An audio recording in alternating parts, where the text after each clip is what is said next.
Assalamualaikum warahmatullahi wabarakatuh.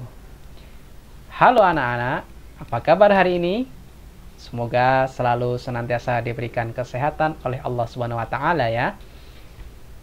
Baik anak-anak, pada video kali ini Bapak akan menjelaskan materi pelajaran ilmu pengetahuan alam kelas 8, yaitu tentang otot dan sendi.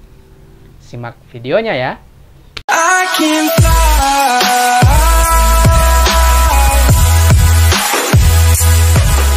Pada video kali ini, Bapak akan menjelaskan materi pelajaran ilmu pengetahuan alam kelas 8, yaitu tentang sendi dan otot. Baiklah, tanpa berlama-lama lagi, kita langsung ke materinya ya. Yang pertama adalah sendi. Sendi adalah tempat bertemunya dua tulang atau lebih. Dengan adanya sendi, hubungan antara tulang itu dapat digerakkan. Berdasarkan sifat geraknya, sendi itu dibagi menjadi tiga, yaitu yang pertama adalah sinartrosis atau sendi mati, kemudian yang kedua adalah amfiartrosis atau sendi kaku, kemudian yang ketiga adalah diartrosis atau sendi gerak. Untuk mengetahui pengertian dari ketiga sendi ini, kita lihat penjelasan berikut ini ya. Yang pertama adalah sinartrosis atau sendi mati. Sinartrosis adalah sendi yang tidak dapat digerakkan. Contohnya yaitu pada sendi pada tulang tengkorak. Bisa dilihat di gambar ya.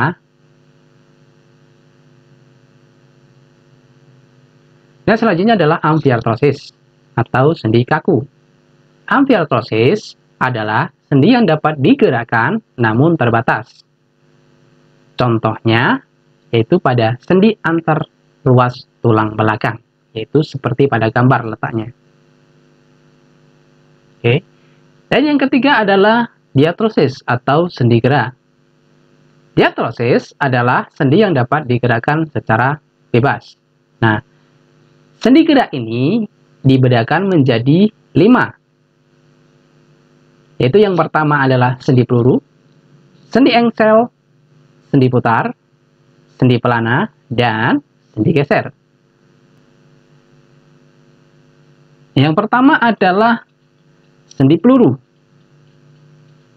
Sendi peluru adalah sendi yang berbentuk seperti peluru. Sendi peluru dapat bergerak ke segala arah. Contohnya, sendi antar tulang lengan atas dengan tulang belikat. Itu bisa kalian lihat di gambar sebelah kiri ini ya. Itu antar tulang lengan atas dengan tulang belikat. Nah, ini yang bagian paling atas ini. Kemudian contoh yang lain adalah sendi antara tulang paha dengan tulang pinggul. Nah, itu contoh dari sendi peluru. Dan selanjutnya ada sendi engsel. Sendi engsel adalah sendi yang dapat digerakkan ke dua arah, yaitu depan dan belakang atau kiri dan kanan. Sendi engsel itu bentuknya seperti engsel pintu. Tahu ya engsel pintu ya? Nah, contoh dari sendi engsel yaitu sendi yang terletak pada siku dan lutut. Nah, seperti pada gambar ini.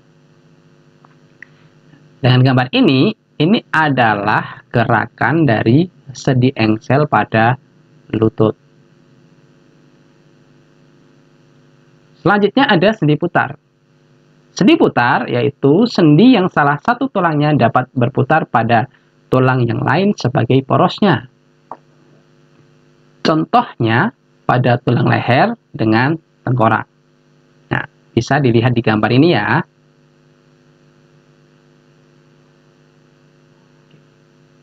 Selanjutnya ada sendi pelana. Sendi pelana yaitu pertemuan dua tulang seperti pelana.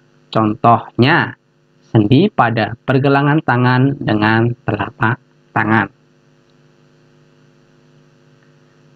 Dan selanjutnya ada sendi geser. Sendi geser yaitu sendi yang menghubungkan dua tulang yang memiliki permukaan datar. Prinsip kerjanya yaitu tulang yang satu bergeser di atas tulang yang lain. Contoh dari sendi geser adalah pada tulang pergelangan tangan, pergelangan kaki, dan antar tulang belakang. Yang selanjutnya adalah otot. Otot adalah penggerak bagian-bagian tubuh. Otot disebut juga alat gerak aktif. Otot mengisi 35-40% massa tubuh manusia. Otot dapat berkontraksi dan relaksasi. Coba kalian perhatikan gambar di sebelah kanan ini. Gambar yang paling atas itu adalah gambar lengan pada saat berkontraksi. Sedangkan yang paling bawah itu adalah gambar lengan pada saat relaksasi. Nah, pada saat berkontraksi, otot menjadi lebih pendek. Dan pada saat berelaksasi, otot menjadi lebih panjang. Coba kalian bandingkan antara otot yang saat berkontraksi dengan otot yang berelaksasi. Jelas ya perbedaannya ya. Kalau yang berkontraksi itu ototnya lebih pendek, sedangkan pada saat relaksasi itu ototnya lebih panjang. Proses kontraksi ini mengakibatkan bagian-bagian tubuhmu bergerak. Pada kontraksi ini diperlukan energi. Contohnya ketika kita saat mengangkat tangan seperti ini.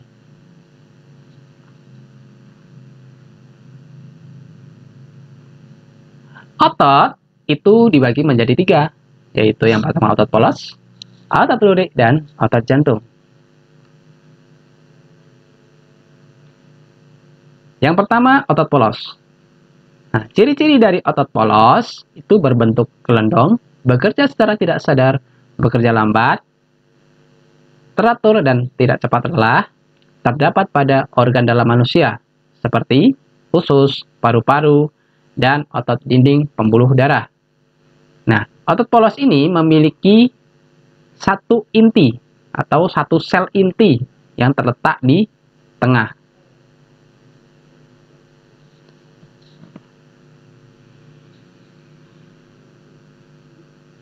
Otot lurik.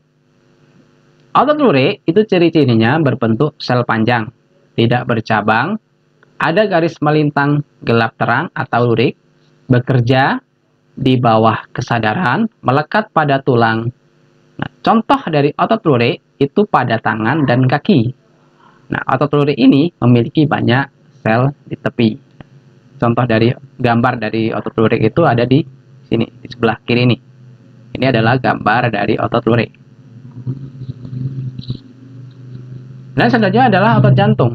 Ciri-ciri dari otot jantung itu berbentuk seperti otot lurik, tetapi bercabang, bekerja secara tidak sadar, inti banyak di tengah, terletak di jantung.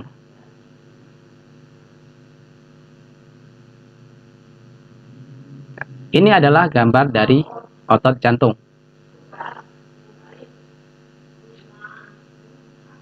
Selanjutnya adalah perbandingan perbedaan 3 jenis otot.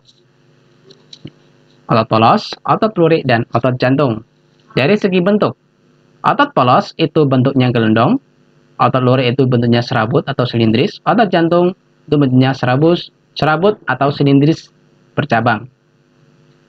Dari segi warna, otot polos itu polos, otot lurik itu warnanya lurik, sedangkan otot jantung itu warnanya juga lurik. Kemudian dari segi jumlah inti, otot polos itu jumlah intinya 1, otot lurik itu jumlah intinya banyak, dan otot jantung jumlah intinya 1 atau 2. Kemudian dari segi letak, otot polos itu terletak di organ dalam, otot lurik itu terletak di rangka, sedangkan otot jantung itu terletak di jantung. Kemudian dari segi tipe kontrol atau sifat, otot polos itu bekerja secara tak sadar, otot lurik itu bekerja secara sadar, otot jantung itu bekerja secara tak sadar. Kemudian dari reaksi terhadap perangsang, otot polos itu lambat reaksinya, otot lurik itu reaksi terhadap perangsang cepat, sedangkan otot jantung itu reaksi terhadap perangsang juga cepat. Kemudian dari ketahanan bekerja, otot polos ketahanan bekerjanya tinggi, otot lurik ketahanan bekerjanya rendah, dengan otot jantung ketahanan bekerjanya sedang. Kemudian dari segi gambar, bisa kalian perhatikan ya, yang paling sebelah kiri ini adalah gambar dari otot polos, kemudian yang tengah ini adalah gambar dari otot pleure, kemudian yang sebelah kanan itu adalah gambar dari otot jantung.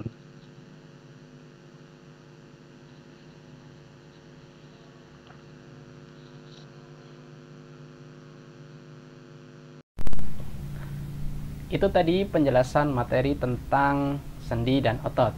Nah, dari penjelasan video tadi dapat disimpulkan bahwa yang pertama, sendi berdasarkan sifat geraknya itu terbagi menjadi 3, yaitu yang pertama sinartrosis atau sendi mati, dan yang kedua adalah amfiartrosis atau sendi kaku, dan yang ketiga adalah diartrosis atau sendi gerak.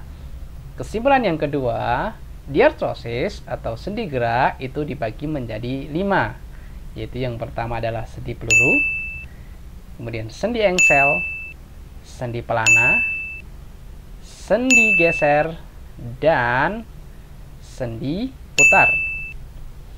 Kesimpulan yang ketiga, otot itu terbagi menjadi 3, yaitu yang pertama adalah otot polos, dan yang kedua adalah otot pleure, dan yang ketiga adalah otot jantung. Sekarang silahkan kalian kerjakan latihan soal yang ada di modul ya. Dan ingat, tetap terus semangat dan terus belajar. Dan satu lagi, tetap patuhi protokol kesehatan 3M. Memakai masker, menjaga jarak, dan mencuci tangan. Baik anak-anak, sampai di sini dulu video kali ini. Kurang lebihnya Bapak mohon maaf. Assalamualaikum warahmatullahi wabarakatuh.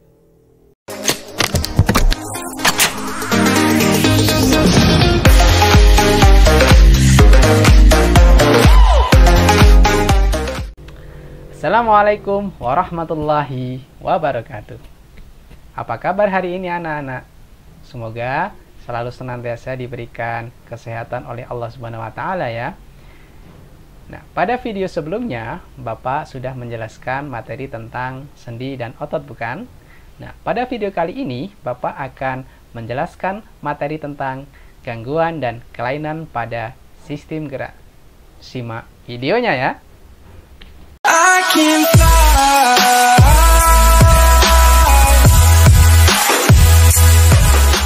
Pada video pembelajaran sebelumnya, Bapak sudah menjelaskan materi tentang sendi dan otot ya.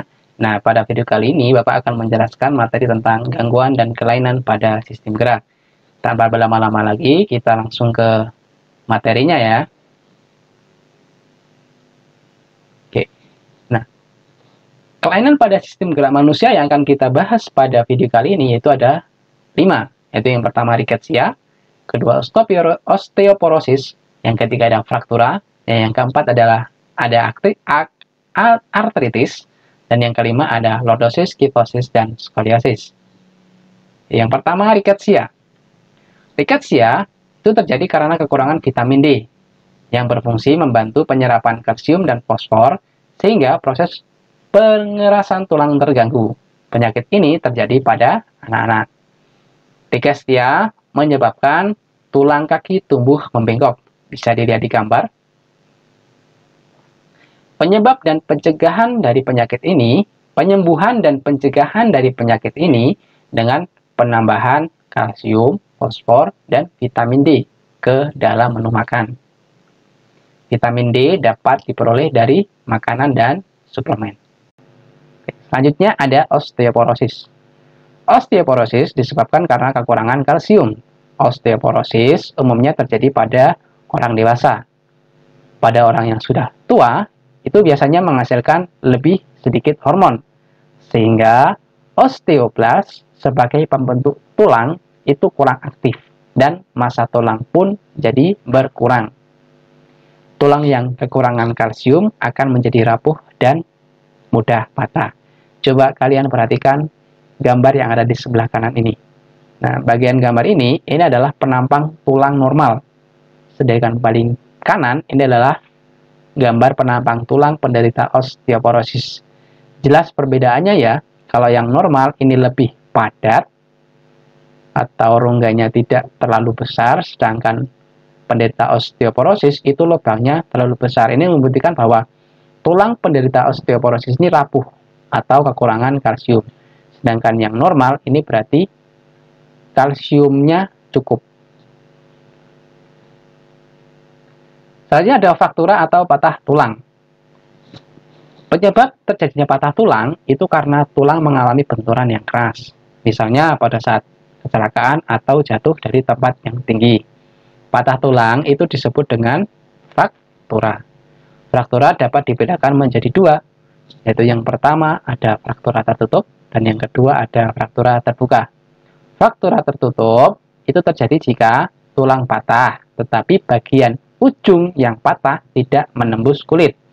Seperti pada gambar ini terlihat bahwa tulangnya patah, tetapi patahan tulangnya ini tidak menembus kulit. Nah, ini dinamakan dengan fraktura tertutup. Kemudian kalau fraktura terbuka itu terjadi jika ujung tulang yang patah keluar menembus kulit. Bisa dilihat di gambar. Di sini terlihat patahan tulangnya ini menembus kulit ya. Nah, kalau patahan tulangnya ini menembus kulit berarti dinamakan dengan fraktura terbuka. Dan selanjutnya ada artritis. Artritis adalah penyakit sendi. Penderita penyakit ini mempunyai tulang rawan pada sendi yang rusak. Kerusakan ini menyebabkan sendi menjadi sakit dan bengkok. Coba kalian perhatikan perbedaan tangan normal dengan tangan penderita artritis. Jelas ya perbedaannya ya. Kalau penderita artritis ini jari-jarinya itu pada bengkok. Itu disebabkan karena penyakit artritis atau penyakit sendi. Selanjutnya ada lordosis, kyphosis, dan skoliosis. Nah, lordosis merupakan kelainan dengan melengkungnya tulang belakang yang berlebihan ke arah depan di bagian pinggang. Lordosis itu dapat disebabkan karena perut penderita yang terlalu besar, misalnya karena hamil dan kegemukan. Atau juga bisa disebabkan karena penyakit riketsia atau kebiasaan duduk yang salah.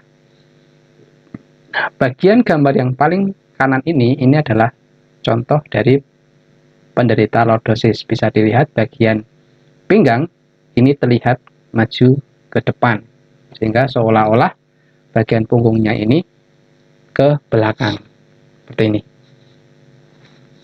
Kemudian ada kyphosis. Kyphosis merupakan kelainan dengan melengkungnya tulang belakang yang berlebihan di bagian dada ke arah belakang. Penderita kyphosis tubuhnya terlalu bungkuk. Bisa dilihat pada gambar yang tengah ini. Ini adalah contoh dari penderita kyphosis. Ini terlihat punggungnya terlalu bungkuk. Kyphosis itu dapat disebabkan karena penyakit, misalnya TBC dan riketsia, atau juga bisa disebabkan karena kebiasaan duduk yang salah. Dan yang terakhir ada skoliosis, adalah melengkungnya tulang belakang ke arah samping. Bisa dilihat di gambar yang paling kiri ini adalah contoh dari penderita skoliosis.